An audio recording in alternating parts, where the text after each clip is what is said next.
morning from Hang News Beach.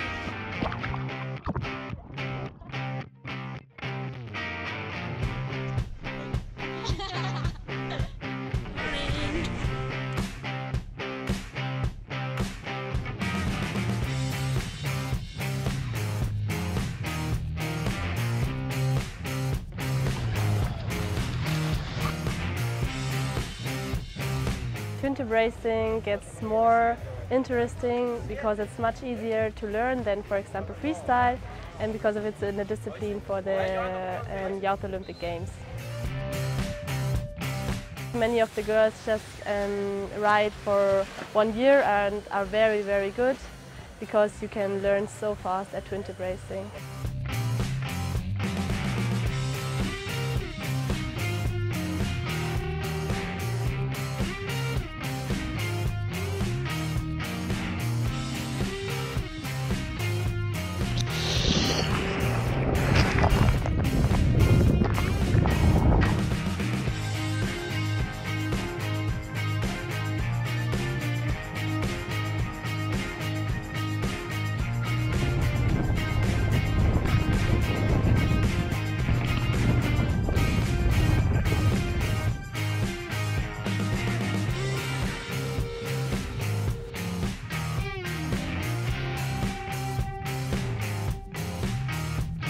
I was really wanted to go back on the water. Then I did some research on the internet about the possibilities, and I found out about some guys who kind of pioneering in sit kiting.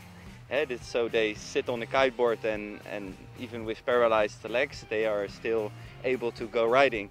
I started a couple of months ago. I bought my own equipment, and yeah, since then I'm riding every day that there's wind.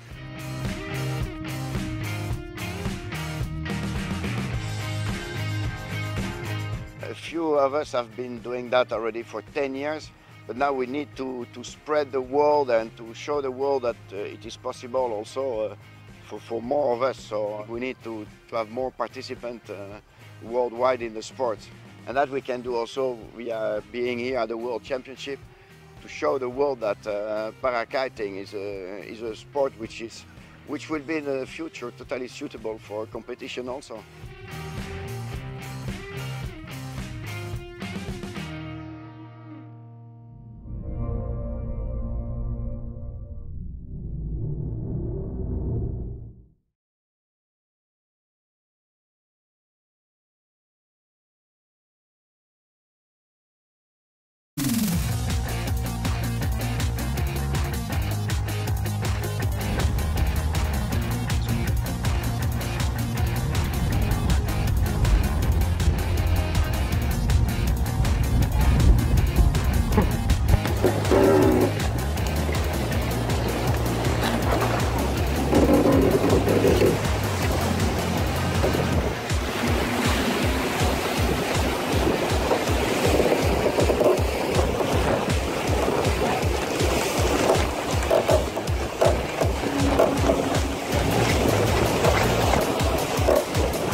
We're just approaching the finish line now. We've got probably about 17, 18 miles to go.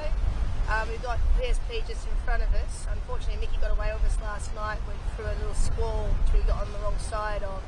So we're just going hell for leather now trying to get PSP.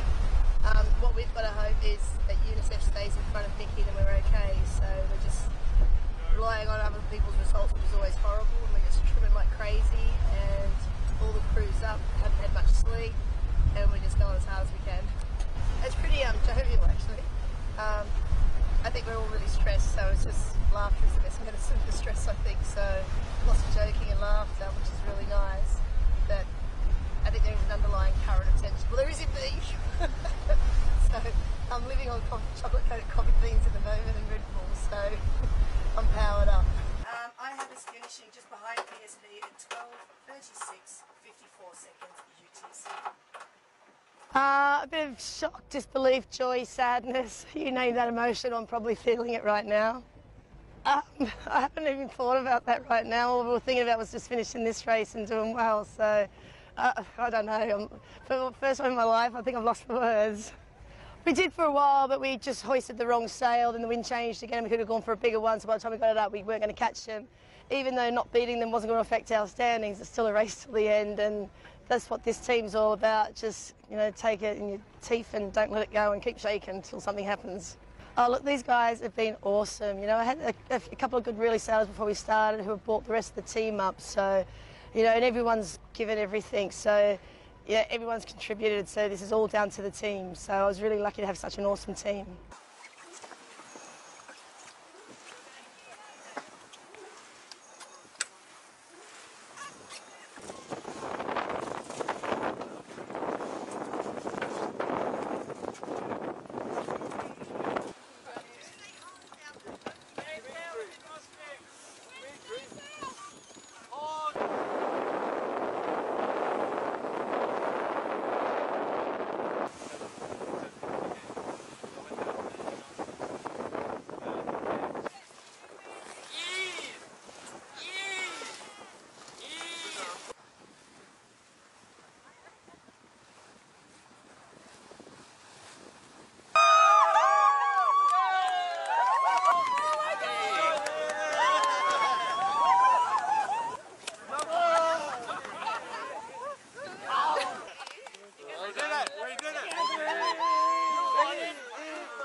Well, it's 10 minutes to the start of the Noakes Sydney to Southport yacht race, and we're sitting on Sydney Harbour.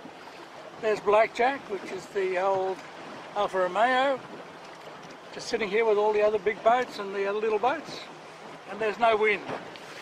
But we're on the same rib as David Witt. Now, Witty, welcome, hello, Jeffrey. Welcome back to Sydney. Thank you, mate. Mate, it's, last time we saw you was in Newport in the Volvo. Yep. And tell us about the last race in the Volvo, mate. That's a very important, momentous event. I believe you like hooking up marks, Steve.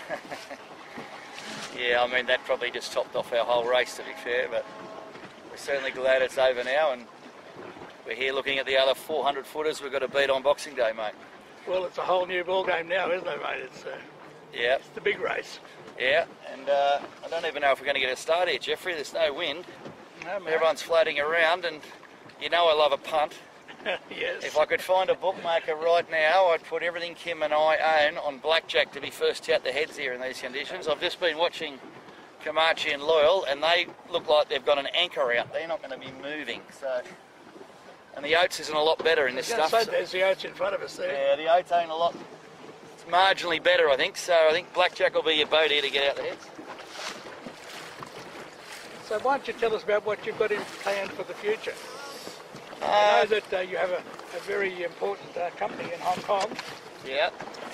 We actually went to Sean's this morning and wished him a safe trip on the rib. Sean Langman, yeah. Sean Langman. So he's left this morning, cleared customs, and left headed for our team base in the Philippines on the try. She's the 60-footer. 60-foot try that we bought is now a scallywag.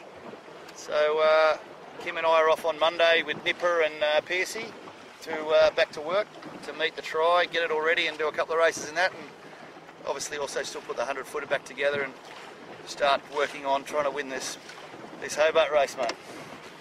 Well, mate, what about your crew? I believe you've got some new people in the crew. Yeah, we've kept the majority of our Volvo team, but we've managed to. Nico and I have decided it's about time we sailed together and stopped beating each other up. So this is Chris Nicholson you're talking about? Yeah, Chris Nicholson. So we're looking forward to having Nico as a scallywag. The 620-mile man. Yeah. We've also got Phil Harmer on board from Vestas, along with that, you know, Alex and Nipper and Parko and all the boys from Scallywag. So we're looking pretty strong. Mate, that's a strong crew. Yeah, we're going to leave no stone unturned, mate, this year. Well, I'm sorry that we've put this to air, or we're about to put this to air, because I better get to the bookmakers before we... Yeah, well, I don't know. Blow the odds out. We'll see, just looking at the Oats now, it's an amazing boat, isn't it? The success it's had over the years. Reinvented itself all the time. Yeah, indeed, yeah, well and truly. Well, the addition of the new bow and stern certainly changed the boat, didn't it? Yeah, but it certainly hasn't made it as good a boat as it normally is in this sort of weather. So, I mean, we all know Blackjack was the original Alfa Romeo, with the original configuration, so you would expect it to be quicker in this. But Rico gets it off the stud. It's got Mr. Juan Villa at the back there. Yeah. Who just told me he can't sail on any team unless it's a red shirt. Obviously, he's a navigator on Ratfi with a red shirt. Now he's on Oats. Yeah, he's on Baffrey and now Oats. Well, he's definitely a. Mate, he's world class, obviously. He certainly is. Yeah. I'd probably, after sailing against him in the Volvo race and watching him operate, I think he's probably the best navigator in the world. He's got my vote. Yeah, he's got mine too. He's certainly got the runs on the board, as they say. Yeah. So who's your navigator? Stay tuned, Jeffrey. All right, okay. I mean, it's it's a pretty special place here at the moment, Sydney. You've got all there's only 500 footers in the world, and you've got 4 here on the start line and us to come. And you have a look around the navigators here. We've got Juan Villa on Oats and Tom Addis on Blackjack, and I'm not too sure who's on Komachi. Do you know who's on Komachi? Stan Honey. Stan Honey. Yeah. So there's probably the top 3 navigators in the world. Well, truly, yeah. That leaves our choices a little bit limited. But we've got a couple of ideas. Mate, I'm sure you do have that. Yeah. Now, how many boats have you got in the fleet now? You've got the 100-footer, the 60-footer? We've got the 100-foot maxi, we've got the trimaran, we've got a cruising boat, a power boat, and a few other things, and we're looking to add one more to the fleet shortly. Yeah. Through another investor, so we're all in plenty of work to do, Jeffrey. Tell us about your company in Hong Kong. Kim and I, lovely Kim here, who you know. Yes, well, sure. Kim and I have a company in Hong Kong called Professional Yacht Services. So basically what we try to do is we try to take all the headache of owning a boat, whether it's a power boat or a race boat or whatever it is. Try and take all the headache and the agony out of the owner so he can just literally enjoy his sailing. And we're only going for years, but it seems to be working quite well. Putting food on the table and paying the bills, Jeffrey. Mate, that's the most important thing. Now it's what, for all areas? You do it for... Yeah, well, basically we're based in Asia, but we've got places all around the world, so quite global. So if you've got a boat and you want somebody to run it anywhere in the world, one of the other things we're trying to set ourselves up in Asia doing is in the off season here for the Aussie boat owners. If they're interested in bringing their boat up to Asia and doing the Asian circuit in the Australian winter, we can arrange to get the boat sailed up there, left at our marina. We deliver it to the regattas, maintain it for them, and the owners can just fly in and do the regatta and leave.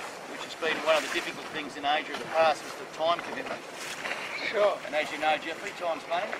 Well, it's really, well, so it's a great service. Anyone out there with a with a TP52 or a 60 footer or something like that want to go up and do a lot of the Asian regattas, give us a call.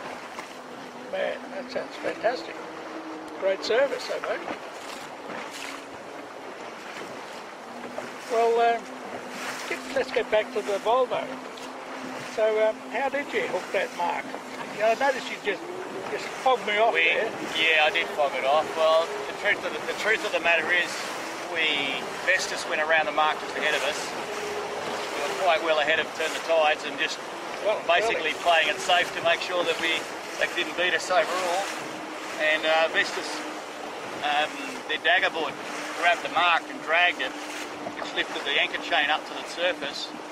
It's like they just threw a hand grenade out behind them and it went straight around our keel. We certainly didn't hit it by going too close to the mark. We hit it because Vestas hooked the mark, and you know, that's just one of those things that happen, unfortunately. But as I've said many times, the result in the end of the Volvo race was quite insignificant considering what the team had gone through. The goal for us was to finish it off for Fish's memory and all that stuff. So we're still quite proud of what we did. It's a very enormous thing, mate. Oh, of course it is. Well, it's a huge commitment, isn't it? Really, it's 2 years of your life. Yeah, it is. Yeah. You know, it's also a huge commitment not to get a great result either. So, yeah. But I've said before, one of the things we've learned, the boss SH and myself have learned massively out of this is you've got to be 100% prepared and 100% trained and 100% funded. And want to be successful in this sport, you've got to give yourself every opportunity, and it's something we're certainly focused on going forward.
It's our Wednesday morning here in Auckland, New Zealand, and had a bit of an urgent phone call this morning to say you need to get down to the yacht club. When I say yacht club, I mean the Royal Akarana Yacht Club in Auckland. That back there is the new building for the club that opens at the end of the year, which is pretty exciting. But the thing that we're here for today, it's actually about two of the best sailors in the world making a massive announcement. Stand by. Sweet. How you going? Good, thank you. So it's a pretty big announcement this morning. start with the most important one. Which one? I don't know, which one is the most important one? No, it's that's what's exciting about the announcement. I think, you know, both are some amazing challenges, and that's why we want to, you know, give it some time to decide, because they're both very big things, and we want to make sure we could do both into the, you know, standard that we know we can. And yeah, so but in saying that, it's exciting to announce it, and now just, you know, move forward and, you know, yeah, get the show on the road. Yeah, well, I think both the player and myself, you know, really excited to be back in the Cup world, and you know, but you know, for ourselves, we wanted to wait till after the Volvo was done and you know, have a little bit of downtime and actually make sure we could do both things to the, you know, level we want to do things at. And I think yeah, both of us, you know, really enjoyed the experience of Volvo Ocean Race, but it was something that was you know, probably you know, a little bit different for us, jumping into a campaign super late and then you know, just trying to figure out how to make the most of it. But no, it's really good to be able to, you know, try and put together, you know, a really good campaign to, you know, try and you know, represent our country at the Olympics again, and you know, try and win another gold medal for New Zealand again, which is you know, no small undertaking. But it's definitely going to be you know, a pretty tricky thing, especially, you know, such a short campaign. We've only got 2 years, pretty much from now until the opening ceremony. So yeah, going to be pretty compact and full on. And then, you know, we're also trying to, you know, help Team New Zealand you know, develop the, you know, fastest boat we can, and, you know, create a team that will help create a team that, you know, can defend the America's Cup. And I think both things are going to be, you know, incredibly challenging. And obviously there's some you know, really good challenges out there for the America's Cup as well. You know, 3 you know, really good teams already confirmed and working really hard, and, you know, hopefully a few others can come up as well. So, you know, this time it's going to be different. Obviously the Olympic campaign's shorter. Our roles at Team New Zealand, you know, probably we've got more responsibility. But in saying that, that's why we made sure we gave it some time, because we wanted to make sure that we could do it to the standard we know, and we're pretty confident we can do that. So, you know, as different things come up and different time commitments, we'll work through them. But you know, there's an undertaking from everyone that, you know, this is a good thing for us and for both Team New Zealand and for the Olympic side. So you know, if that's the underlying factor, then everything else works itself out. I think it's one of the unique things about the Volvo is that you do form pretty good, incredibly tight relationships with your teammates, but also with the guys on the other teams, because, you know, you go to some pretty isolated parts of the world, and you know that if something major goes wrong with your boat, you know, one of those other boats is going to be the one saving you. So no, it's yeah, pretty unique thing like that, where I don't think many other sporting events that have much like it. So yeah, you do form some pretty unique relationships, you know, with the people. But, you know, also I think at that stage, you know, Blair and myself pretty much gone through the same thing, where both our boats had decided to go, you know, outside the exclusion zone, and then, you know, both ended up behind Dongfeng, who kind of, yeah, took a different option earlier on to, you know, end up winning the whole thing. And that was pretty incredible, you know, how close it ended up being, and, you know, how it kind of came down to, you know, such a split decision. You know, one model had it kind of being favoured to go the way the French went, and the other two had it being favoured the way we went by quite a bit more than you know, the delta it ended up being. So yeah, it was one of those things, you know, just what model you trusted really, and you know, go from there. And, you know, both our navigators and you know, crews all decided that you know, the option we took was hopefully the better one, and didn't work out, but that's sport sometimes. Close race into the finish, just yeah, pretty gutting to end up on the wrong side of it, like Pete said. But yeah, well, I think when we're based out of Auckland, this will definitely be where we're trained. Hopefully we'll manage to get a bit of time back and down in Tauranga for me, and, you know, back up in Kerikeri for Blair. But yeah, now it'll be awesome to have the worlds, you know, both the 49er FX and Nacra, you know, and you know, have them down here in Auckland Harbour, and you know, show them you know, what's home for us. And I think it's you know, we definitely do our fair share of travelling you know, around the world to go and chase events, and it will definitely be nice to have one you know, a little closer to home, where you're actually, you know, haven't had to travel too far, and you can just roll straight through, which will be you know, pretty different and pretty cool. It's been a little while since, you know, I've had a world champs in New Zealand. I think the last big one I did was probably the 420s. You know, Takapuna however many years ago. So we don't want to tell everyone where you live, but it literally is a roll down the hill for you, isn't it? yeah, the pistol it is. Not too far. No, it's going to be great. It's like Pete said, it's huge for us to show, you know, guys we normally race against what time, and it's neat to show the, you know, people of New Zealand and you know, what the best, you know, I think the best Olympic sailing is. So it's yeah, it's going to be a massive event, and you know, a really important one for us in the lead up to Tokyo. I think we're, you know, firstly pretty lucky to do what we love, as, you know, for a job or for a career these days, and it's exciting to take on the new challenges as they come. And you know, if we can inspire some kids to get into sailing or get into sport or whatever it is they choose their goal is, not just in sport, then that's cool. You know, just us doing what we love, and it's inspiring people along the way, then that's pretty cool. Cool. I'm pretty happy with that. Sweet. Pete Burling, Blair Chick, thanks guys. I know you're pretty busy. I'm really quite honoured to get 10 minutes of your time on this beautiful Wednesday morning. Definitely. Nice morning, so no worries at all. Yeah. It's nice and warm, tropical. When are we going to see you guys out on the water? We need to get Maybe when it's a bit warmer, and once we've probably got a bit of fitness back. So there you go. Yeah. They're going to be running along Tamaki Drive, getting fit. Yeah. I don't know if I can even get there yet.